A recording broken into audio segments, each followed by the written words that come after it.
नमस्कार दोस्तों, स्वागत है आप सभी का हमारे इस चैनल ध्रुव क्रिएशन पर। दोस्तों, अगर आप भी अपनी लाइफ में कुछ नया सीखने की चाह रखते हैं तो इस चैनल को अभी सब्सक्राइब कर लें।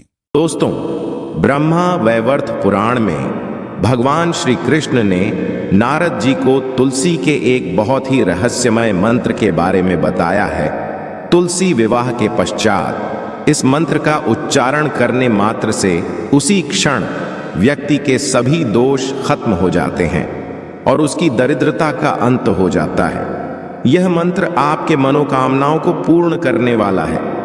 इसीलिए तुलसी विवाह के पश्चात इस छोटे से मंत्र का उच्चारण जरूर करें। दोस्तों, कार्तिक महीना हिंदू धर्म में सबसे महत्वपूर्ण माना जाता है।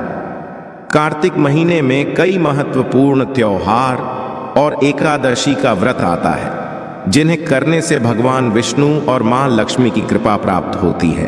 कार्तिक मास के शुक्ल पक्ष की एकादशी को देवउठनी एकादशी के नाम से जाना जाता है। इस एकादशी का महत्व सबसे अधिक बताया जाता है, जिसके पश्चात द्वादशी तिथि को भगवान विष्णु के शालिग्राम रूप के साथ तुलसी का विवाह संपन्न किया जाता है।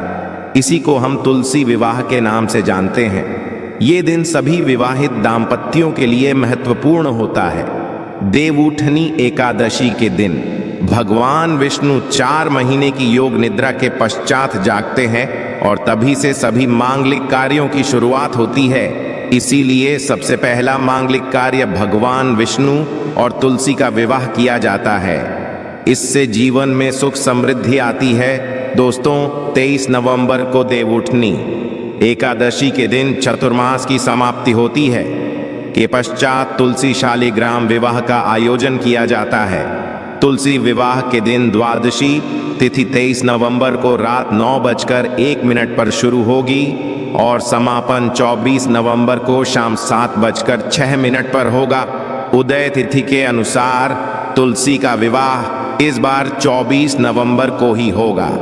आज के इस वीडियो में हम आपको बताने जा रहे हैं तुलसी विवाह करने की सही विधि, तुलसी विवाह के दिन कौन से कार्य नहीं करने चाहिए और जानेंगे तुलसी के पौधे में कौन कौन सी चीज बांधनी चाहिए और तुलसी माँ का वह मंत्र जो मनोकामनाओं की पूर्ति करने वाला है। दोस्तों, ब्रह्म वैवर्त पुराण में वर्णित प्रसंग के अनुसार एक बार नारद जी ने भगवान श्री कृष्ण से पूछा, हे प्रभु, तुलसी भगवान नारायण की प्रिय है, इसीलिए परम पवित्र है, वह संपूर्ण जगत में पूजनीय है, परंतु इनकी पूजा कब करनी चाहिए, तुलसी जी का विवाह कैसे करना चाहिए तथा किस मंत्र का उच्चारण करने से ये देवी प्रसन्न होती है। इस प्रकार से नारद जी द्वारा पूछे जाने पर भगवान श्री कृष्ण ने उन्हें तुलसी पूजन तथा तुलसी विवाह के संबंध महत्वपूर्ण ज्ञान दिया है, जो आप सभी को जरूर जाना चाहिए।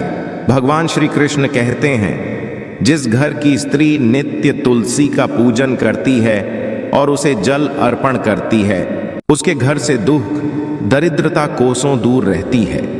उसके घर में सदैव ही देवी लक्ष्मी का वास रहेगा। जो लोग कार्तिक मास में तुलसी का विवाह संपन्न करते हैं, उनकी दरिद्रता का नाश होता है। जो मनुष्य कार्तिक महीने में श्री हरि विष्णु को तुलसी पत्र अर्पण करता है, वह 10,000 गायों के दान का पुण्य प्राप्त करता है। तुलसी के पूजन, जिसे पत्नी ना हो उसे पत्नी मिल जाती है, जिसे संतान ना हो वो पुरुष पुत्रवान बन जाता है, रोगी रोग मुक्त हो जाता है और भयभीत मनुष्य निर्भय हो जाता है एवं पापी भी सभी पापों से मुक्त हो जाता है। कार्तिक मास में तुलसी का शालिग्राम के साथ विवाह करने पर दंपति जीवन में सुख शांति आती है। शास्त्रों के अनुसार तुलसी महालक्ष्मी के अवतार है, वहीं शालिग्राम को भगवान विष्णु का रूप माना जाता है। तुलसी का विवाह करते समय में बताई गई विधि का ही पालन करना चाहिए, तभी यह विवाह संपन्न होता है। इससे घर में मां लक्ष्मी और भगवान विष्णु का चिरकाल तक वास रहता है। सबसे पहले जानते हैं तुलसी विवाह के दिन कौन से कार्य नहीं करने चाहिए। सबसे पहली बात है कि तुलसी विवाह के दिन घर को पूरी तरह से साफ और स्वच्छ रखें। घर में किसी भी प्रकार की गंदगी ना हो। तुलसी के पौधे के पास स्वच्छता रखे और रंगोली बनाकर उसे अच्छे से सजाए। यदि कोई महिला मासिक धर्म से है तो वह पूजा ना करें। पुरुषों को तुलसी पूजा के दिन किसी भी प्रकार का नशा नहीं करना चाहिए और मांस मदिरा सेवन से बचना चाहिए। नशे की हालत में तुलसी के पौधे के पास भूल से भी ना जाए, इससे तुलसी नाराज हो जाती है। यह एक अत्यंत पवित्र पौधा है। ऐसी तामसिक अवस्था में तुलसी के पास जाना पाप माना गया है। तुलसी विवाह के दिन पति पत्नी शारीरिक संबंध स्थापित ना करें। यदि ऐसा कोई अपवित्र कार्य किया है तो स्नान करके ही पवित्र होकर तुलसी का संपन्न करें। बिना स्नान किए तुलसी के पौधे के पास ना जाए और भूल से भी बिना नहाए तुलसी के पौधे को स्पर्श ना करें। इस दिन तुलसी के पत्ते ना तोड़े। एक दिन पहले ही तुलसी के पत्र तोड़कर रखें और फिर पूजा में इनका प्रयोग करें। तुलसी के पत्र तोड़ते समय तुलसी मैया से क्षमा मांगते हुए तोड़े। तुलसी विवाह के दौरान मन में किसी भी प्रकार के बुरे विचार न आने दें। मन को साफ और स्वच्छ रखकर ही तुलसी की पूजा करें। रात्रि में तुलसी पौधे को स्पर्श न करें अथवा उसके पत्ते न तोड़े। ऐसा करना अशुभ माना गया है। रात्रि में तुलसी का पौधा निद्रा अवस्था में होता है। ऐसे में पत्ते तोड़ने पर पाप ही लगता है। तुलसी जी का विवाह करते समय तुलसी को सुहाग का सामान जरूर चढ़ाए। इससे अखंड सौभाग्य की प्राप्ति होती है।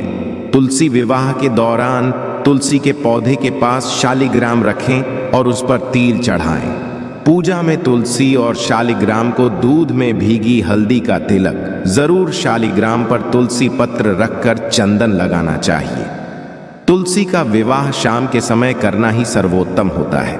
तुलसी के गमले के पास गन्ने रखकर मंडप बनाया जाता है। इसके पश्चात तुलसी के पास शालिग्राम रखकर तुलसी का विवाह संपन्न किया जाता है। विवाह के दौरान तुलसी और शालिग्राम पर अक्षत और फूल डालने चाहिए। विवाह के सभी नियमों का पालन जरूर करना चाहिए। तुलसी विवाह के पश्चात भगवान विष्णु की आरती करें और प्रसाद में तुलसी पत्र डालकर उन्हें भोग लगाएं। उसके पश्चात 11 बार तुलसी की परिक्रमा करें। तो प्रकार से आप तुलसी का विवाह संपन्न करें। वहीं इस दिन कुछ खास उपाय करने से वैवाहिक जीवन से जुड़ी समस्याएं खत्म हो जाती हैं, जिसके परिणाम स्वरूप शादीशुदा जीवन में सदैव खुशहाली बनी रहती है। तुलसी विवाह के दिन सुख शांति और समृद्धि के लिए तुलसी माँ को चुनरी जरूर चढ़ानी चाहिए। अक्सर लोग घर में तुलसी का पौधा तो लगा देते हैं, लेकिन उनसे ये गलती हो जाती है कि वे तुलसी माँ को चुनरी नहीं चढ़ाते हैं, जिसके कारण उन्हें तुलसी लगाने का फल प्राप्त नहीं हो पाता है। सदैव ध्यान रहे कि तुलसी का पौधा चुनरी के बिना अधूरा होता है। तुलसी केवल एक पौधा नहीं है, बल्कि वह देवी है, विष्णु पत्नी है। उन्हें हम अपनी माता मानते हैं। इसीलिए तुलसी को चुनरी जरूर ही चढ़ानी चाहिए। इससे पति पत्नी में प्रेम और विश्वास बढ़ता है। घर में रहने वाली महिलाएं सदा सुहागिन और सौभाग्यशाली रहती हैं। लेकिन तुलसी को चुनरी चढ़ाते समय आपको यह बात ध्यान में रखनी चाहिए कि आप तुलसी को लाल रंग की चुनरी ना चढ़ाएं। लाल रंग का संबंध मंगल ग्रह से होता है और भूत ग्रह तुलसी से संबंधित होता है। मंगल और ग्रह मित्र नहीं है, के अनुकूल शुक्र ग्रह और शनि है। इसीलिए तुलसी पर लाल चुनरी कभी नहीं चढ़ानी चाहिए। आप तुलसी पर हरे रंग की, पीले रंग की अथवा नीले रंग की चुनरी चढ़ा सकते हैं, लेकिन कई लोग पुरानी फटी हुई चुनरी तुलसी पर बांध देते हैं। ऐसा करना भी अशुभ होगा। तुलसी पर नई चुनरी ही बांधनी चाहिए। तुलसी पर चुनरी के लिए एकादशी का दिन सर्वोत्तम होता है। आप किसी भी एकादशी के दिन नई चुनरी लाकर उसे तुलसी के पौधे में बांध दें। इसके आपको कई गुना अधिक लाभ प्राप्त होंगे। तुलसी को बिना चुनरी के कभी ना रखें। यदि चुनरी पुरानी हो जाए तो चुनरी को एकादशी के दिन ही बदलना चाहिए। तुलसी विवाह के दिन एक पीला रंग का धागा लेकर अपने शरीर की लंबाई के बराबर नाप कर काट लें इसके पश्चात उसमें 108 गांठ लगा दें और फिर तुलसी के पौधे के नीचे बांध दें। इसके साथ ही अपनी मनोकामना कहें। जब आपकी मनोकामना पूर्ण हो जाए तो इस धागे को खोलकर जल में प्रवाहित कर दें। श्री कृष्ण कहते हैं कि जो भी स्त्री तुलसी विवाह के दिन तुलसी के समक्ष इस मंत्र का उच्चारण करेगी वह सौभाग्यशाली बनेगी। जो भी पुरुष तुलसी के सामने इस मंत्र का उच्चारण करेगा उसे अक्षय धन की प्राप्ति होगी। तुलसी का यह मंत्र राज कल्पतरु है।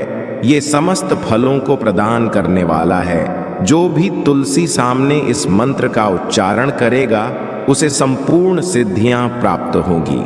वह मंत्र इस प्रकार है, इस मंत्र का जाप करने मात्र से उसी क्षण व्यक्ति के समस्त पाप नष्ट हो जाते हैं और उसकी दरिद्रता खत्म होकर अपार धन संपत्ति की प्राप्ति होती है।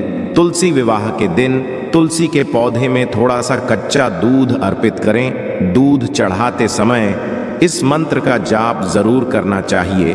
तो यह थी आज की खास जानकारी। आशा है कि आज की इस प्रस्तुति में बताई गई जानकारी आपको अच्छे से समझ आ गई होगी। वीडियो अच्छा लगा हो तो एक लाइक जरूर कर दें। धन्यवाद वीडियो के अंत तक बने रहने के लिए।